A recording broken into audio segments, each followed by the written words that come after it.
भारी हंगामों के बीच केंद्र सरकार ने लोकसभा में वक्फ संशोधन बिल 2024 पेश किया। विपक्ष ने जहां इस बिल को मुस्लिम विरोधी बताया, तो वहीं सरकार ने जवाब में बताया कि बिल कैसे मुसलमानों को फायदा पहुंचाएगा। अल्पसंख्यक मामलों के मंत्री किरण रिजिजू ने सदन में एक एक कर बिल के फायदे गिनाने शुरू कर दिए। उन्होंने कहा कि इस विधेयक से किसी भी धार्मिक संस्था की आज़ादी में कोई इंटरफेरेंस नहीं होगा। किसी का हक लेने के लिए नहीं बल्कि देने के लिए इस बिल को लाया जा रहा है। उन लोगों को अधिकार देने के लिए बिल लाया गया जिन्हें कभी भी नहीं मिला। केंद्रीय मंत्री ने दूसरा फायदा गिनाते हुए कहा कि वक्फ की इनकम का पूरा पैसा सिर्फ मुसलमानों पर ही खर्च होगा। उन्होंने आगे कहा कि ये बिल सच्चर कमेटी की रिपोर्ट्स पर आधारित है, जो कि कांग्रेस ने बनाई थी। केंद्रीय मंत्री ने कहा कि विपक्ष मुसलमानों को गुमराह कर रहा है। उन्होंने कहा कि कुछ सांसदों ने बताया कि वो विधेयक का समर्थन करते तो हैं, लेकिन अपने राजनीतिक दलों के चलते खुलकर नहीं कह पा रहे हैं। इस बिल से सिर्फ वक्फ संस्थाओं में कामकाज में ट्रांसपेरेंसी के लिए लाया गया है। जनता दल यूनाइटेड के नेता और केंद्रीय मंत्री ललन सिंह ने लोकसभा में कहा, कई विपक्षी सदस्यों की बातों से लग रहा है कि ये विधेयक मुसलमान विरोधी है।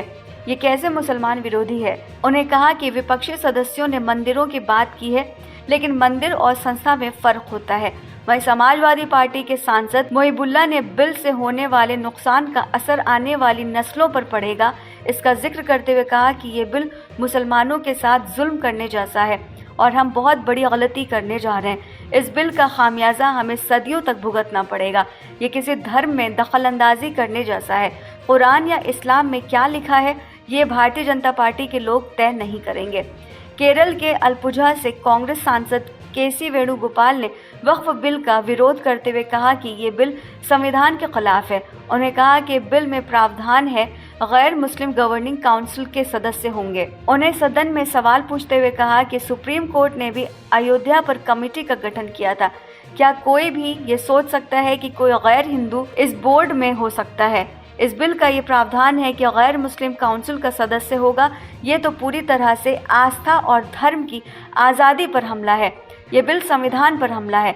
आज आप मुस्लिमों के खिलाफ जा रहे हैं, कल ईसाइयों और जैन के भी खिलाफ जाएंगे। इन सभी के उलट जमीयत हिमायतुल इस्लाम ने इस बिल का स्वागत किया है।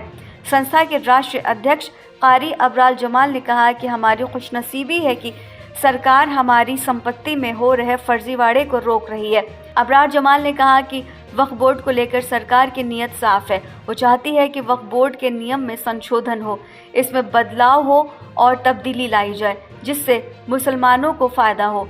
अगर वाकई सरकार की ये मंशा है तो संशोधन बिल का स्वागत होना चाहिए।